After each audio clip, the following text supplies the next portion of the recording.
Passamos então para a Constituição de 1969, que na verdade é uma emenda constitucional 1 de 17 de 10 de 1969, e baseado no AI 12 de 31 de 8 de 69, consagrou-se no Brasil um governo de juntas militares, ou seja, baixaram então o decreto dizendo, o ato institucional, dizendo que se o presidente Costa e Silva estivesse afastado por motivos de saúde, quem governaria seria então as juntas, ministros da Aeronáutica, do Exército, ministros da Marinha, Exército e da Aeronáutica, tá? Fizeram então uma junta militar para que pudesse governar, impedindo assim o vice-presidente de atuar.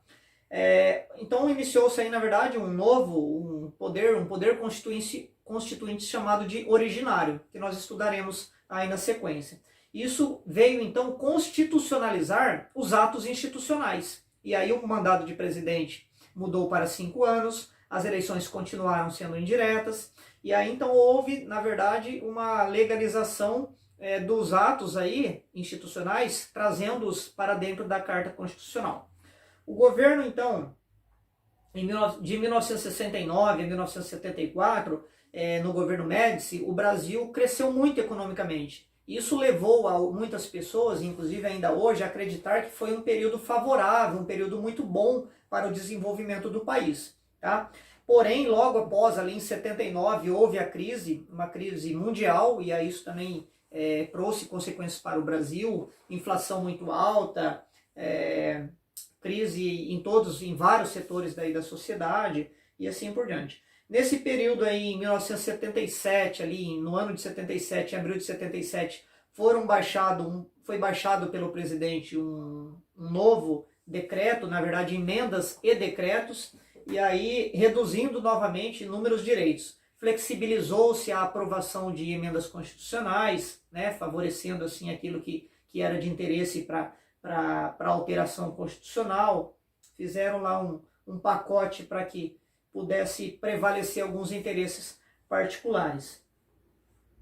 Senadores, 1/3 deles passaram a ser eleitos também pelo conselho que havia, pela Assembleia ou pelo colégio eleitoral. Então, vários decretos foram feitos aí para que pudesse favorecer ali o governo. Teve depois, em junho de 78, um novo pacote, e aí houve uma revogação total do AI-5 em 1978.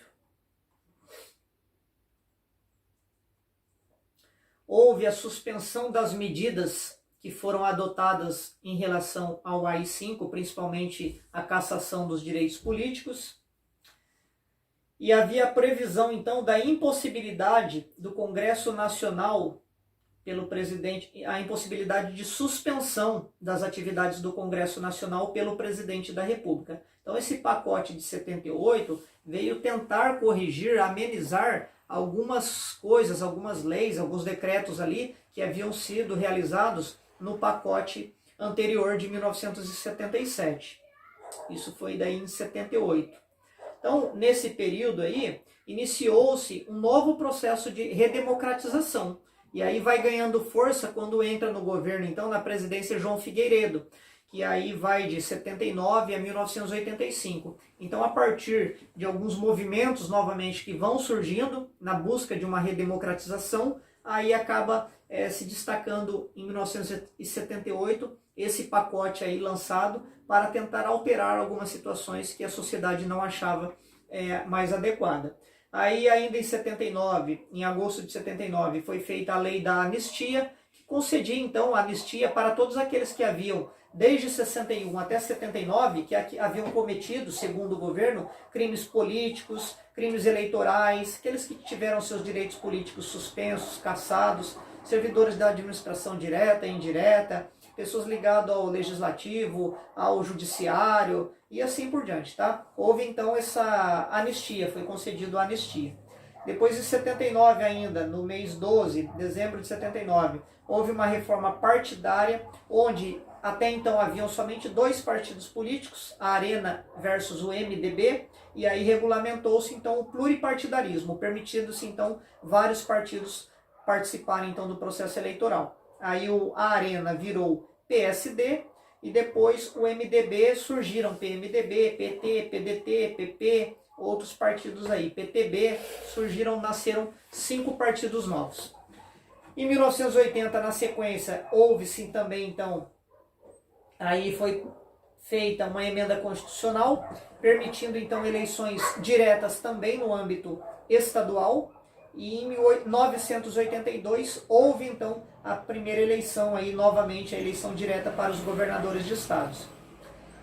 Aí surge o movimento na sequência também, em 1983, movimentos da direta já, onde foi apresentado então uma proposta de eleição direta para presidente da República, presidente e vice. Isso ganhou então apoio popular. Mesmo com a pressão popular, o projeto não foi aceito, foi rejeitado, mas em 1985, após os 20 anos da ditadura aí, um civil assume o poder, que foi aí Tancredo Neves, prometendo então restabelecer aí a nova república de forma democrática e social.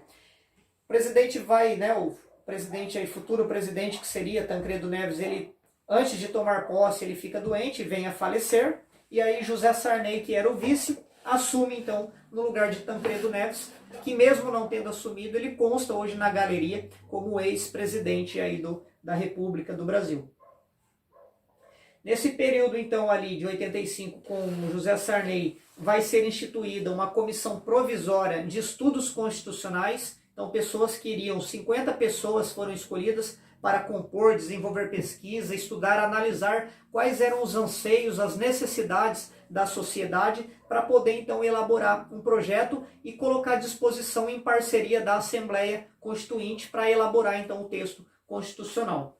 Como esse estudo previa lá um parlamentarismo, ele foi rejeitado pelo presidente José Sarney, mas ainda no ano de 85 foi determinada a convocação da Assembleia Nacional Constituinte, que daí ocorreu efetivamente em 1987. Haviam várias comissões, 8 comissões, 24 subcomissões, e aí era formada por inúmeras ideologias, inúmeros interesses. Havia então uma possibilidade ali de cada um apresentar assim dentro do seu projeto ali quais seriam os seus interesses, aquilo que seria importante para o país naquele momento de redemocratização.